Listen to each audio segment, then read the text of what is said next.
Bismillahirrahmanirrahim. Assalamualaikum warahmatullahi wabarakatuh. Selamat bertemu kembali teman-teman semua di kelas hukum pidana. Di mana di dalam kelas hukum pidana saat ini, dalam sesi sekarang kita akan membahas mengenai delneming atau penyertaan.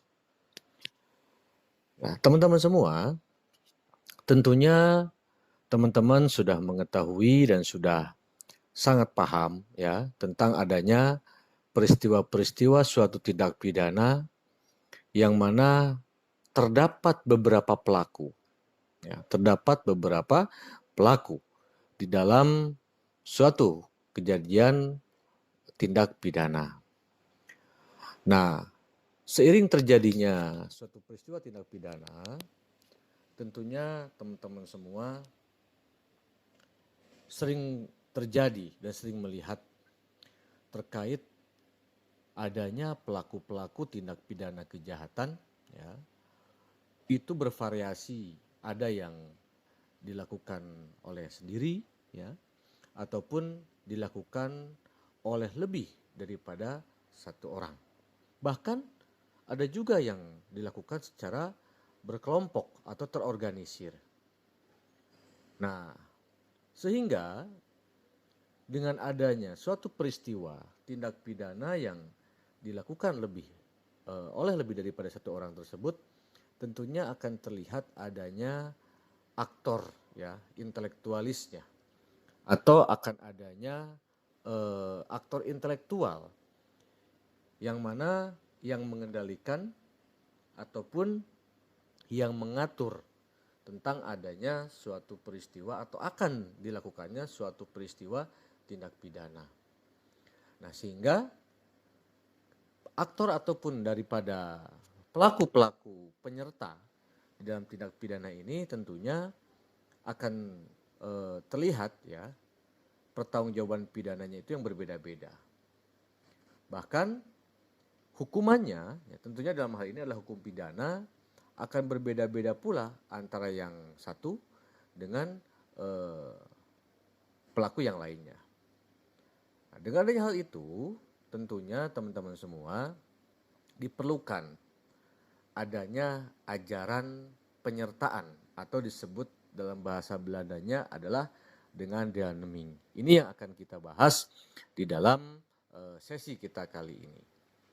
Nah, tentunya teman-teman semua di dalam ajaran delneming penyertaan ini adalah untuk apa? Yaitu untuk menentukan ya. Salah satu di dalam ajaran ini, di dalam delneming ini adalah untuk menentukan mengenai batas-batas pertanggungjawaban pidana.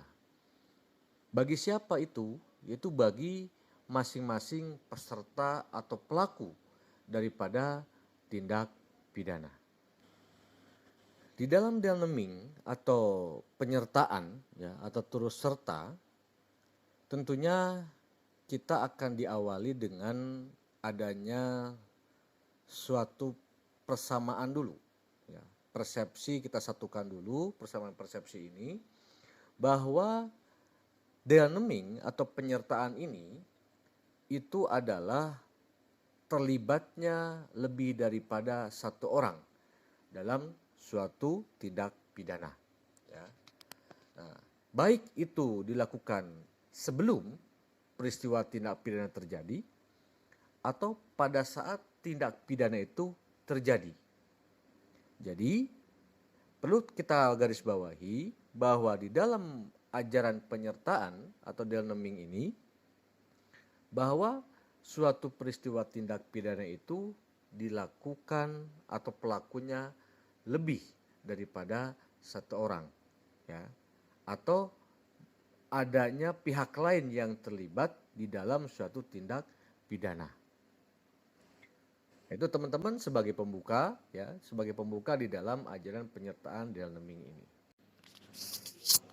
Nah, sebelum kita lanjutkan di dalam pembahasan delneming ini, kita akan melihat beberapa pengertian ya mengenai pengertian daripada Delneming atau penyertaan.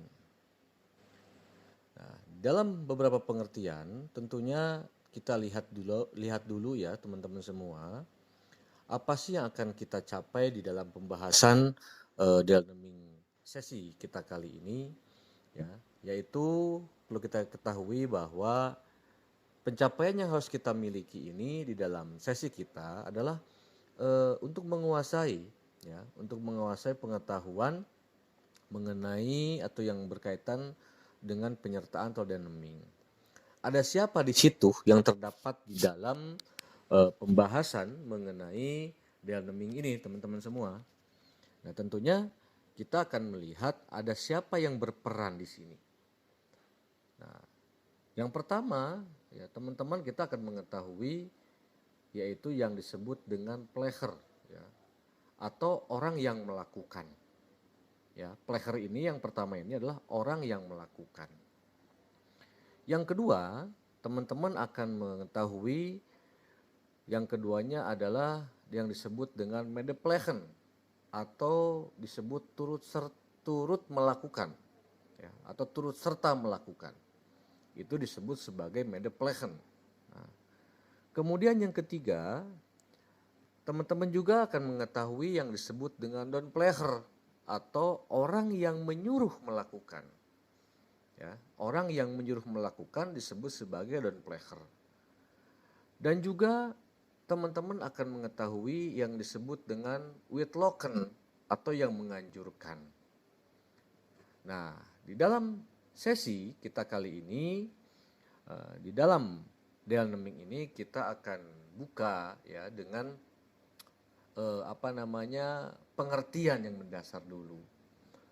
Nah, di dalam penyertaan atau Delneming di sini, ini awalnya adalah berasal dari bahasa Belanda, ya, yang disebut atau dikatakan sebagai Delnemen, ya, yang diterjemahkan dengan kata menyertai. Nah, Delneming ini, ya. Jadi Delneming ini itu berasal dari bahasa Belanda yang disebut dengan Delnemen, yang kemudian diterjemahkan, ya,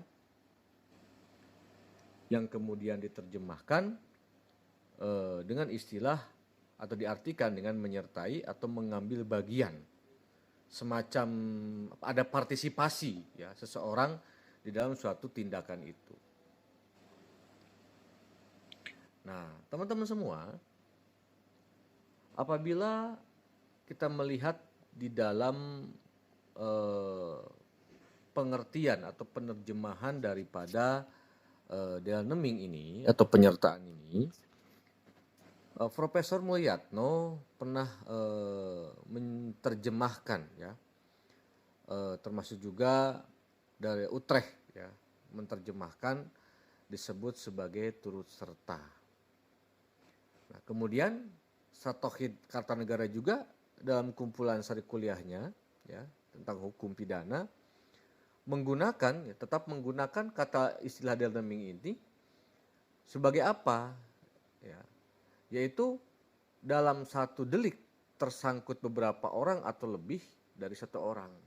Jadi Satohid Kartanegara mengemukakan bahwa Delneming ini ada suatu delik pidana, ya, tapi terdapat beberapa orang, ya, atau lebih, ya, di dalam suatu tindak pidana yang dilakukannya.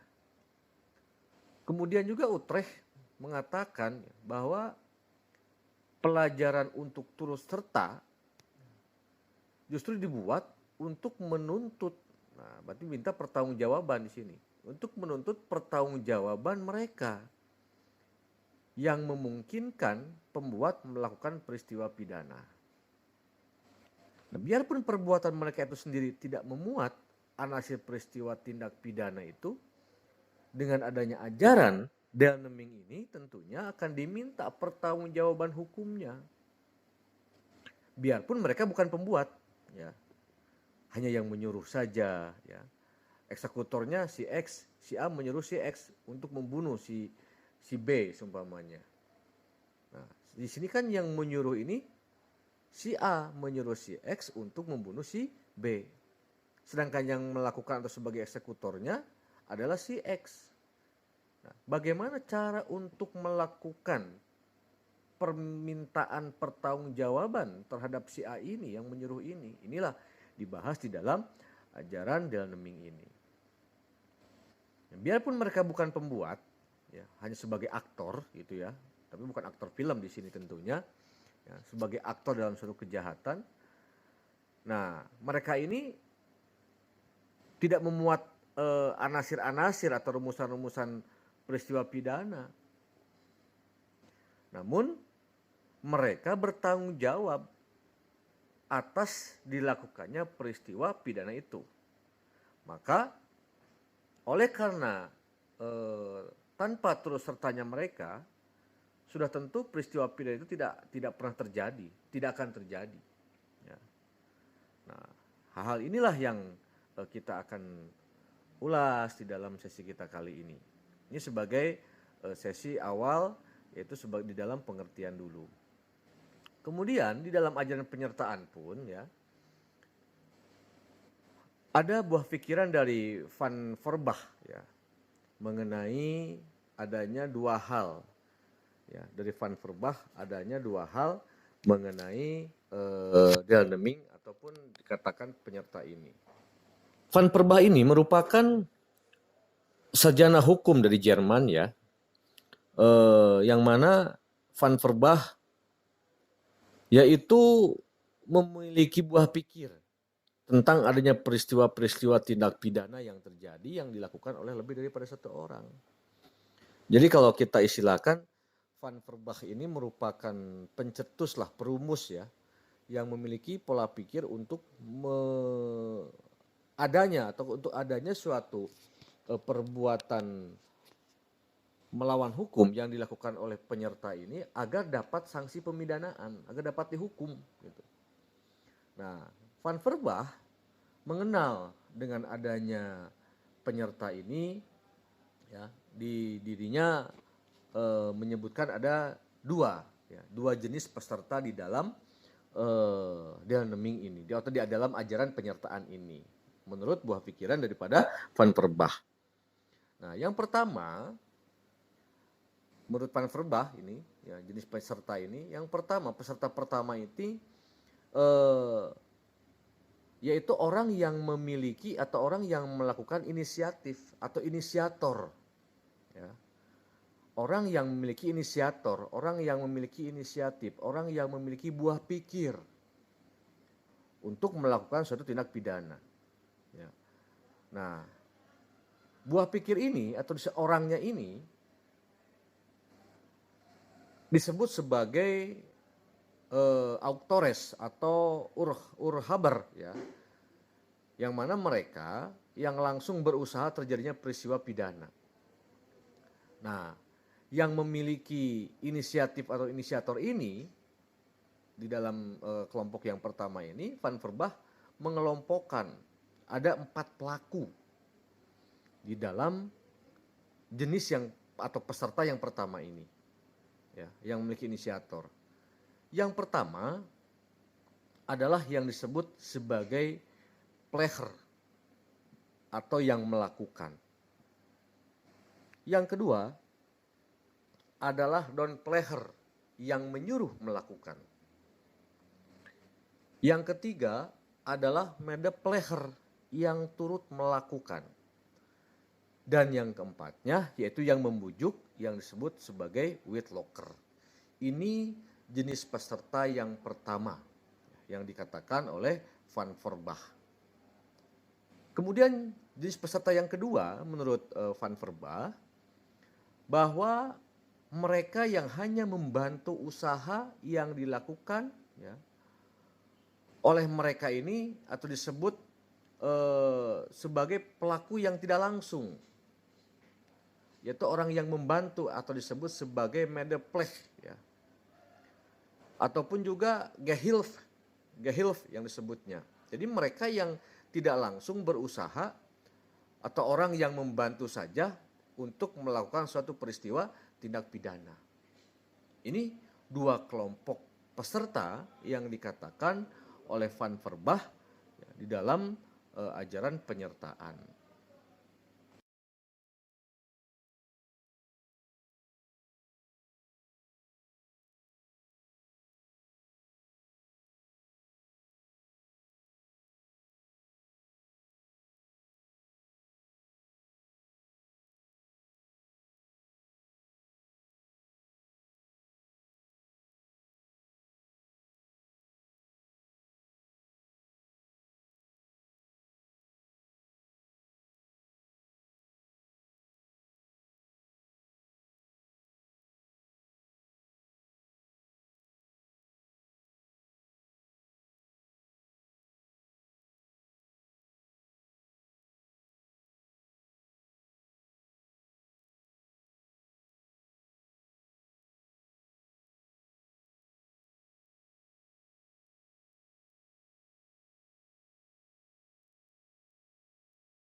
teman-teman semua, di dalam Delneming ini kita dapat melihat mengapa Delneming ini kok diperlukan, kan gitu.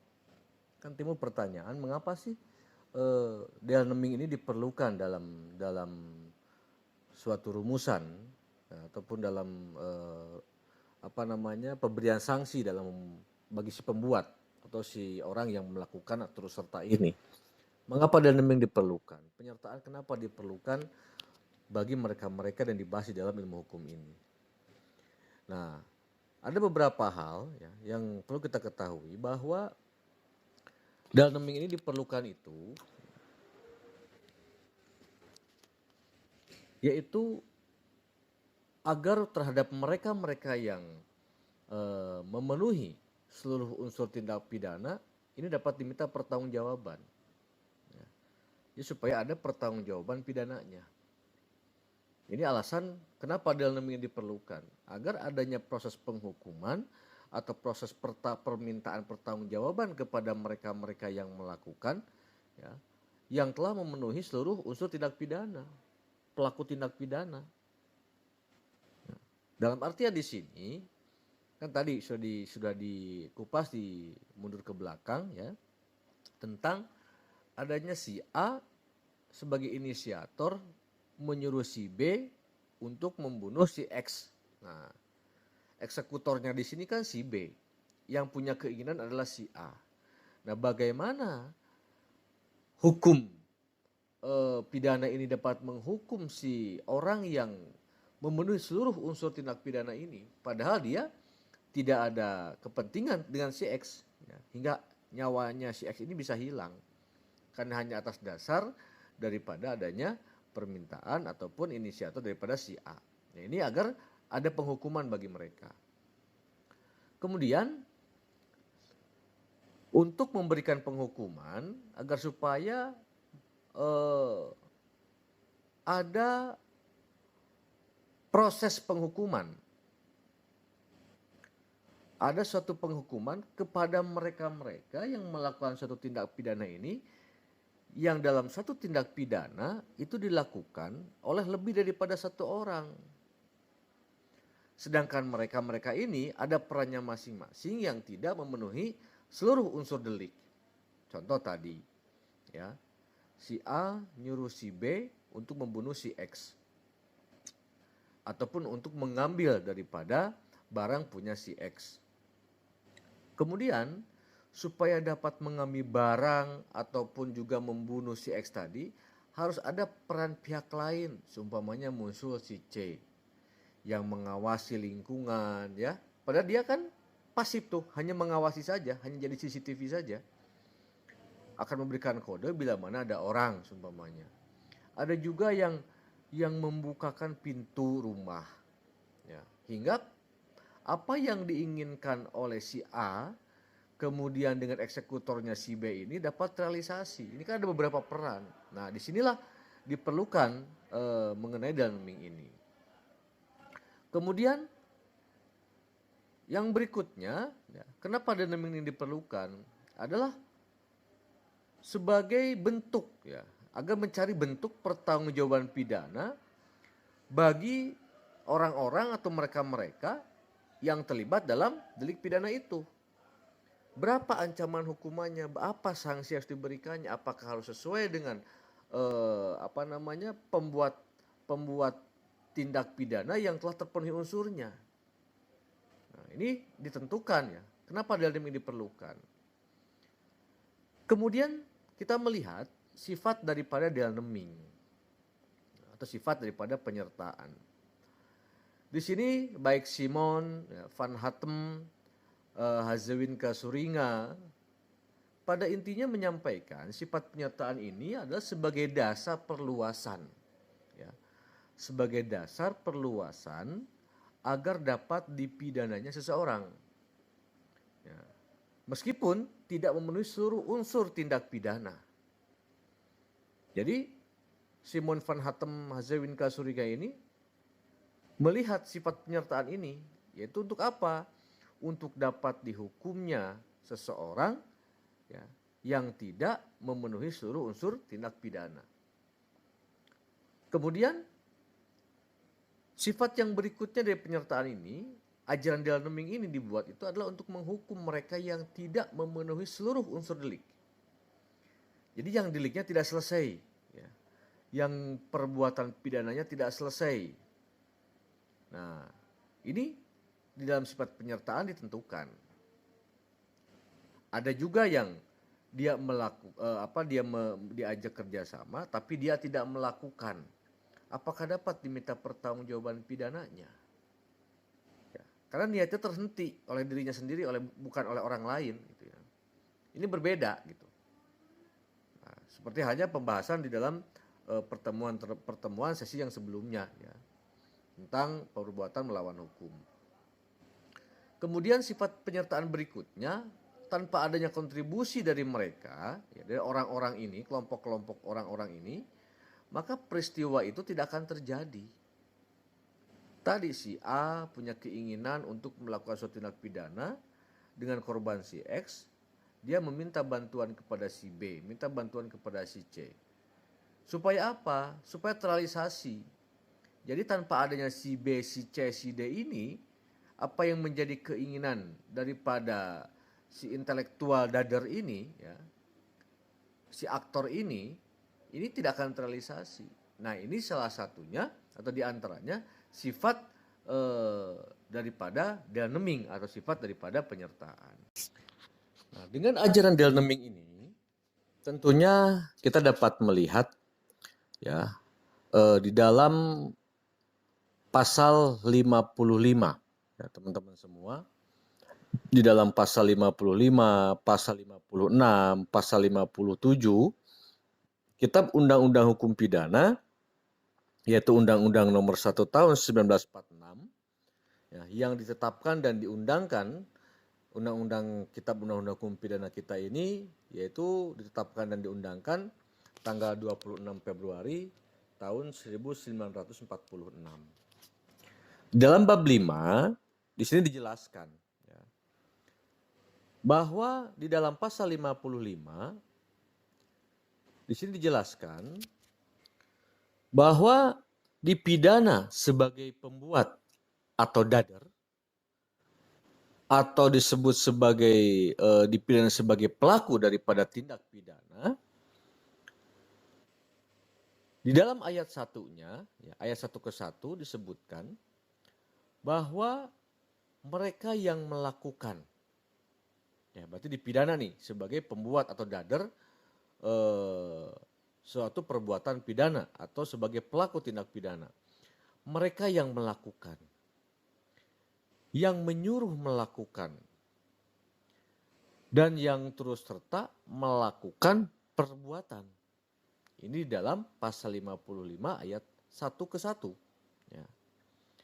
Sedangkan di dalam ayat 2-nya, disebutkan di dalam pasal 55 ayat 2-nya, ayat 1 ke 2, mohon maaf, ayat 1 ke 2, bahwa mereka yang dengan memberi atau menjanjikan sesuatu dengan menyalahgunakan kekuasaan atau martabat dengan kekerasan atau ancaman, ya, atau penyesatan, atau dengan memberi kesempatan, sarana atau keterangan, sengaja menganjurkan orang lain supaya melakukan perbuatan. Nah, di dalam pasal 55 ayat 1 ke 1 dan kedua, itu dader, ya, atau pembuat atau pelaku tindak pidana itu akan diminta pertanggungjawaban hukumnya. Nah, sedangkan di pasal 55 ayat keduanya, terhadap penganjur atau witlocker, hanya perbuatan yang sengaja dianjurkan, yang diperhitungkan beserta akibat-akibatnya. Nah, ini di dalam ayat 1, ya, ke 1 dan kedua, serta di dalam pasal 55 ayat kedua. Ini masuk di dalam pasal ataupun sanksi mengenai ajaran Delneming. Sedangkan di pasal 56, ya, Kitab Undang-Undang Hukum Pidana menyatakan ya, dipidana sebagai pembantu kejahatan. Berarti sebagai pembantu di sini sebagai medepleh, ya, medepleher suatu kejahatan. Ya, dipidana sebagai pembantu atau medepleher suatu kejahatan, yaitu pasal 56 ayat 56 ke 1, ya, ayat 1, mereka yang sengaja memberi bantuan. Ingat ada kalimat sengaja di sini. Berarti sudah mengetahui adanya untung dan ruginya, ya. Sengaja memberi bantuan pada waktu kejahatan dilakukan. Ini berarti sudah proses kejahatan berjalan, ya, terjadi. Di dalam pasal 56 kedua, mereka yang sengaja memberi kesempatan, sarana atau keterangan untuk melakukan kejahatan. Nah, dengan demikian, dengan dua pasal ini, ya pasal 55 dan pasal 56 ini, secara umum ketentuan yang mengatur tentang penyertaan ini, teman-teman semua, terdapat dalam pasal 55 dan pasal 56 Kitab Undang-Undang Hukum Pidana. Nah, apabila dalam suatu tindak pidana terlibat atau tersangkut beberapa orang atau lebih dari satu orang tentunya, kemudian di mana keterlibatan mereka atau orang-orang itu kita dapat lihat dapat berupa apa? Beberapa orang bersama-sama melakukan suatu tindak pidana, ya. Di pasal 55-56 ini yang dapat diterapkan. Kemudian mungkin juga, ya, hanya seorang yang mempunyai kehendak dan merencanakan deliknya ini. Tetapi delik tersebut tidak dilakukannya sendiri, namun menggunakan orang lain sebagai alat. Alat di sini adalah manusia, ya. Untuk apa? Untuk melaksanakan delik sebagaimana yang diinginkan oleh si pemilik kehendak ini. Nah, tentu juga ataupun dapat juga, ya, hanya seorang yang melakukan delik, sedangkan orang lain membantu orang itu dalam melaksanakan delik itu. Nah, di dalam beberapa sarjana, di antaranya adalah Van Hammel, Simon, ya, kemudian Van Hattem, kemudian Hazewin Kasuringa mengatakan bahwa ketentuan dalam Kitab Undang-Undang Hukum Pidana tersebut maksudnya apa? Yaitu untuk mengatur pertanggungjawaban, ya, menurut hukum pidana. Bagi siapa? Bagi setiap orang yang terlibat dalam suatu perbuatan pidana. Nah, oleh karena tanpa ketentuan tersebut, orang yang terlibat tidak dapat dijatuhi pidana atau tidak dapat diminta pertanggungjawaban pidana. Nah, pada umumnya, nah, di dalam pasal-pasal Kitab Undang-Undang Hukum Pidana itu kan menentukan atau dengan istilah barang siapa. Nah, yang mana barang siapa ini dapat dianggap sebagai mengatur ancaman pidana itu bagi si pelakunya sendiri. Walaupun terdapat pula pasal yang menyebutkan bila mana perbuatan itu dilakukan bersama-sama, maka dapat diminta pertanggungjawaban pidana. Contohnya adalah pasal 363, ya, Kitab Undang-Undang Hukum Pidana tentang pencurian berkualifikasi yang dilakukan oleh lebih daripada satu orang. Dengan cara bagaimana? Kerjasama, sepakat, bersekutu. Mengenai pertanggungjawaban inilah terdapat dua sistem pokok yang berlaku dalam ajaran Delneming. Nah, apa itu? Yang pertama, tiap peserta dipandang sama nilai pertanggungjawabannya dengan pelaku. Sehingga terhadap mereka itu harus diminta atau dapat juga dipertanggungjawabkan secara hukum dengan nilai yang sama, dengan ancaman yang sama. Kemudian yang keduanya, tiap peserta tidak dipandang sama nilai pertanggungjawabannya dengan pembedaan, yaitu menurut sifat perbuatan yang dilakukannya. Berarti ada perannya masing-masing. Ya, ada perannya masing-masing. Nah, sedangkan dalam menurut ilmu pengetahuan hukum pidana atau di dalam doktrin tentang Delneming ini atau bentuk penyertaan ini, kita dapat melihat ada dua hal. Yang pertama, ya, dalam bentuk penyertaan ini ya, yang pertama adalah bentuk penyertaan yang tidak berdiri sendiri. Di mana pertanggungjawaban seseorang peserta ya, digantungkan kepada perbuatan peserta lainnya. Artinya apa di sini teman-teman? Ya, bahwa peserta pertama itu baru bertanggung jawab apabila kawan pesertanya yang lain melakukan perbuatan pidana. Setelah melakukan baru, ya. Nah, kemudian yang kedua adalah bentuk penyertaan yang berdiri sendiri atau disebut sebagai dalam bahasa Belandanya zelfstandig vormen van deelneming, di mana pertanggungjawaban ya, tiap-tiap peserta itu dinilai sendiri-sendiri masing-masing. Maka bila mana kita melihat teman-teman semua di dalam berkas perkara ya, yang dimulai dari tahap penyidikan, penuntutan sampai ke pengadilan, teman-teman bisa melihat ada istilah splitsing, pemisahan berkas perkara. Yang satu dengan yang lain saling menyaksikan. Ya. Tidak dibuat dalam satu berkas, ya, di mana pelakunya, ya, pelaku utamanya, mana di situ penyertanya, yang terus sertanya atau dalamingnya, itu dapat dipisahkan. Ya. Untuk penyerta biasanya ini disatukan dalam satu berkas, baik itu 55 ataupun 56. Berbeda dengan pelaku utamanya gitu. Nah, ketentuan di masing-masing negara memang tentunya berbeda, ya. Tentunya berbeda. Contoh di dalam Kode Penal Perancis menyamakan pertanggungjawaban yang disebut sebagai komplisis ya, atau auteur itu di Perancis itu disamakan dengan penyertaan atau dalaming. Inggris juga menyamakan tanggung jawab antara prinsipal dan aksesoris ya. Ini agak balelo nih kalimat-kalimatnya nih.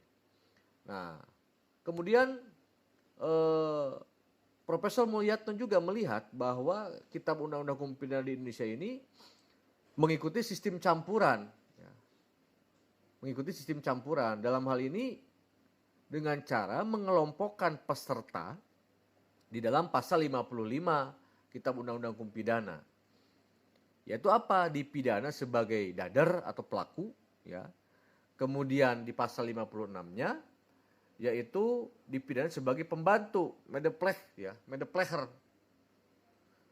Akan tetapi bagi pembantu pidananya itu lebih ringan. Ya. Bagi pembantu pidananya lebih ringan dari pidana pokok, yaitu apa? Dikurangi sepertiga daripada ancaman pokok. Nah, hal ini sudah tercantum di dalam pasal 57 Kitab Undang-Undang Hukum Pidana. Nah, kemudian teman-teman, apabila kita melihat kategori keterlibatan seseorang ya, dalam suatu tindak pidana, kita dapat melihat ada kategori pelaku atau pembuat. Ya.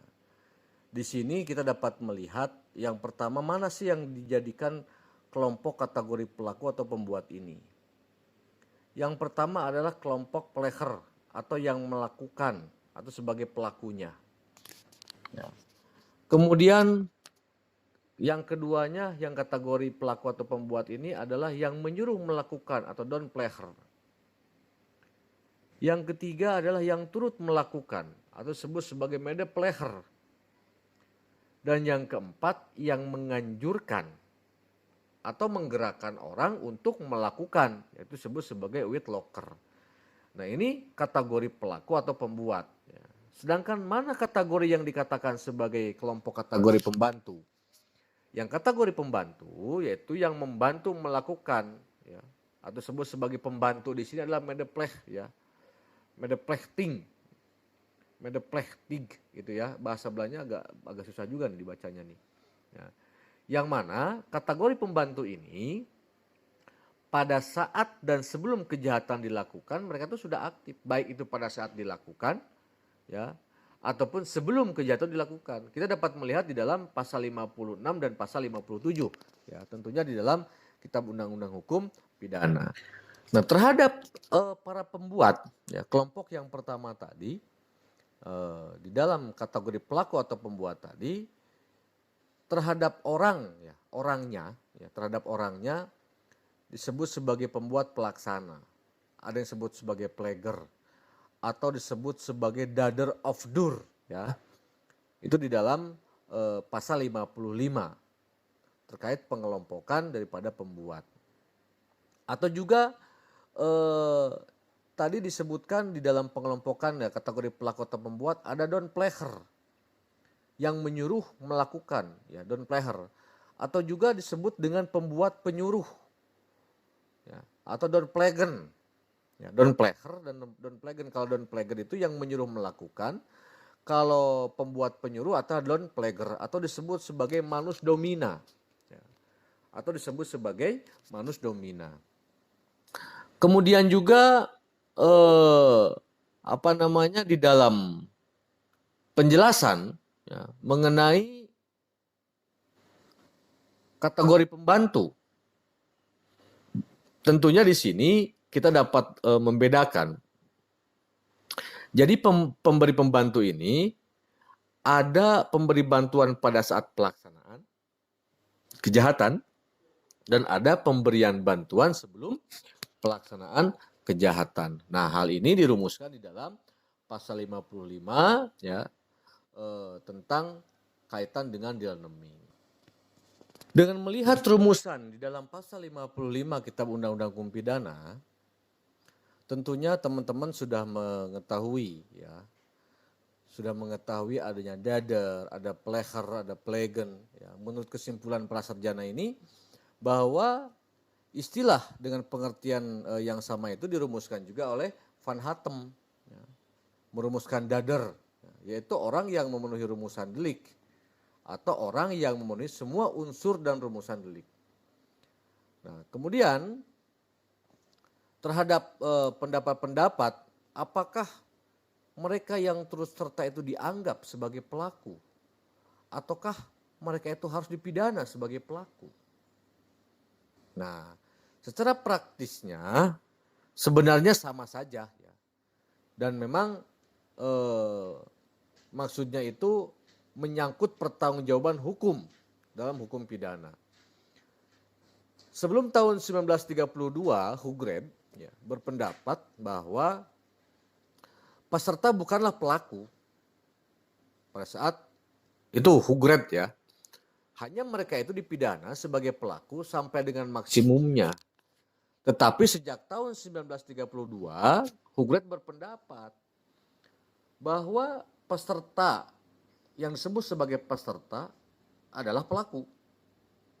Nah, peserta-peserta yang disebut dalam pasal 55, ya, baik itu disebut dader, medepleher, kemudian juga yang disebut sebagai witlocker dan seterusnya, ya, itu dinamakan sebagai pembantu.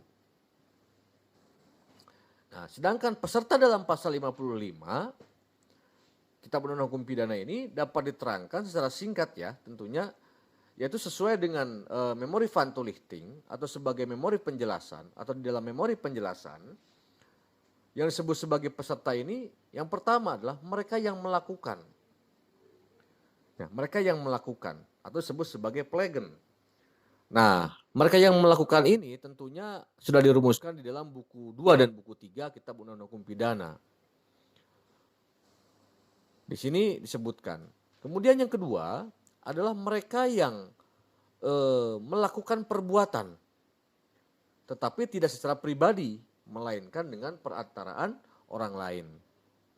Nah, orang lain yang melakukan itu tidak mempunyai kesengajaan ataupun kealfaan, ya, tentunya, ataupun kemampuan bertanggung jawab karena mereka melakukan, ya, karena yang menyuruh melakukan inilah yang bertanggung jawab dan mereka adalah don plehernya. Itu. Kemudian di dalam memori van toelichting juga menjelaskan bahwa mereka yang ini yang ketiganya yang bersama-sama melakukan perbuatan itu. Inilah yang mededader, ya, atau yang terus serta melakukan. Dan yang keempatnya adalah witlocker yang memberikan anjuran, yang menganjurkan, yang membujuk terhadap adanya suatu peristiwa tindak pidana. Itulah teman-teman di dalam sesi kita kali ini. Ya, kita akan bertemu di sesi berikutnya. Semoga dapat bermanfaat ya, di dalam pembahasan sesi kita kali ini. Mohon maaf apabila ada kekurangan. Kita akan bertemu di sesi berikutnya. Kita membahas tentang plager. Ya. Demikian yang dapat saya sampaikan kepada teman-teman semua. Saya tutup. Assalamualaikum warahmatullahi wabarakatuh. Salam hukum pidana.